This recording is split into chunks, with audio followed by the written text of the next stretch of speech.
మీకు ప్రూఫ్స్ అన్నీ ఉన్నాయి మేడం. బంజాగుట్ట ఆడిక ఆఫీసులో మేడం నేను జాయిన్ లెటర్ తీసుకొని బిఎస్ఎఫ్ అక్కడ నుంచి వెళ్ళి ఆడ తీసుకుపోయి జాబ్ వేసుకుంటే మేడం అన్న ఉంచుకున్నాం అంటే ప్రోడక్ట్ అవి తీస్తుంటే మీద పట్టదు మేడం. అన్నితో పడుకుండా అన్నాడు మేడం. అంటే అలా నిందలు ఎందుకు చేస్తావు అది అంటే సరే నీతో సంసారం చేస్తా ఉంటా అని చెప్పింది మేడం ఈ అబ్బాయికి. అంటే కథ మేడం నేను సంసారం చేస్తా అంటే రాడు మేడం దగ్గరికి. అమ్మాయి ఫోన్ చేస్తాడు, ఫోన్ కొనిస్తాడు, నా ఫోన్లు ఎత్తుకుపోతాడు, ఆమెకేస్తాడు. ఇప్పటికి 3-4 సెల్లు తీసుకోండి మేడం. ఈ సంటాన్ని వేసుకున్నా అనిపించి అలా ఏడుస్తున్నావు ఇప్పటికి నా బాధ. అంటే ఇప్పుడు ఇతనికి ఎవరితో ఎఫ్ఐఆర్ ఉందంటారు? అలా మరదలు ఉంది మేడం. ఆ అమ్మాయిని చేసుకున్నాను విడాకులు అని అంటుంది మేడం. మామ అదే పాట ఇంకా పాలతోటి వాళ్ళతోటి వీళ్ళతో ఆడిపిస్తుంది మేడం. ఆయనకి ఈ విడాకులు ఇస్తే ఆయన మంచిగా ఉంటాడు, ఇంకో ఆయన చేసుకుంటాడు. నువ్వు నచ్చుందాని కదా అదే మాట ఆమె సరే ఆమె అన్నది కదా నేను చేసుకుంటా అన్నట్టు అయితే ఈ సంబంధం నేనే వస్తాను చెప్తా.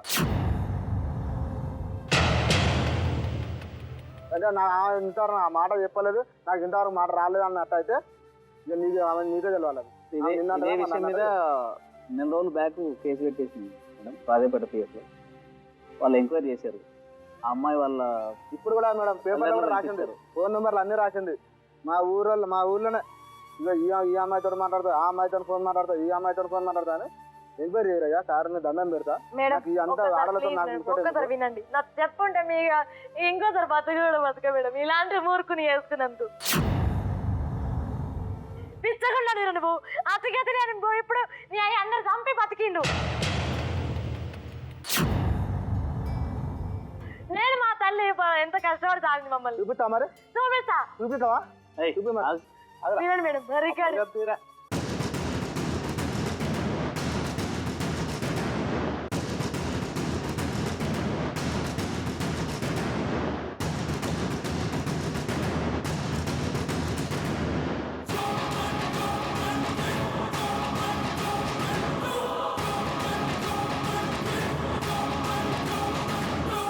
అవునండి, ఆవిడకి అతనికి ఇప్పుడు మామూలుగా మరదలతో మాట్లాడేలా లేదు కాదు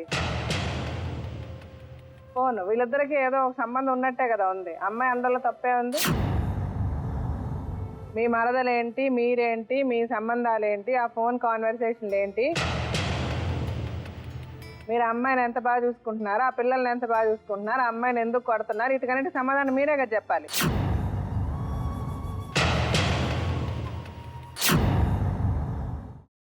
అమ్మా, అలాంటి వాళ్ళది నిజమైన ప్రేమ కాదు, అది వ్యామోహం. ఎగ్జాక్ట్లీ చిన్నత్త, నిజంగా ప్రేమించుకున్న వాళ్ళు అలా చేయరు. ఎంత మనసు విరిగిపోతే కన్న కూతుర్ని పట్టుకొని మా దృష్టిలో చచ్చిపోయా ఉంటుందా తల్లి? అది సరే అమ్మా, తన కూతురుతో తన మాట అనేటప్పుడు ఆమె మాటల్లో వ్యథ, కళ్ళల్లో బాధ గమనించావమ్మా? పెద్దబాబుకు బర్త్డే విషెస్ చెప్పు కూడా వెళ్ళాం కదా. ఊరికే ఎలా కాలిపోతుంది? మంట పెడితేనో పడితేనో తగలబడుతుంది.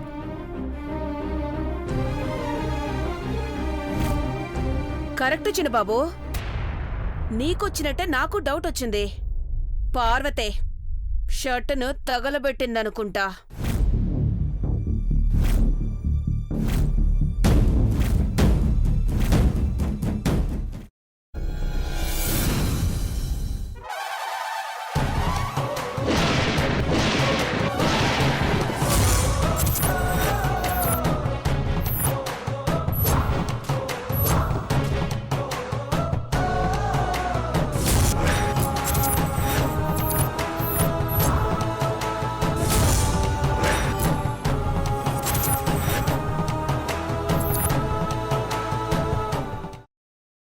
తర్వాత పొట్టు తీసేసి చాప్ చేసి పక్కన పెట్టుకోవాలి.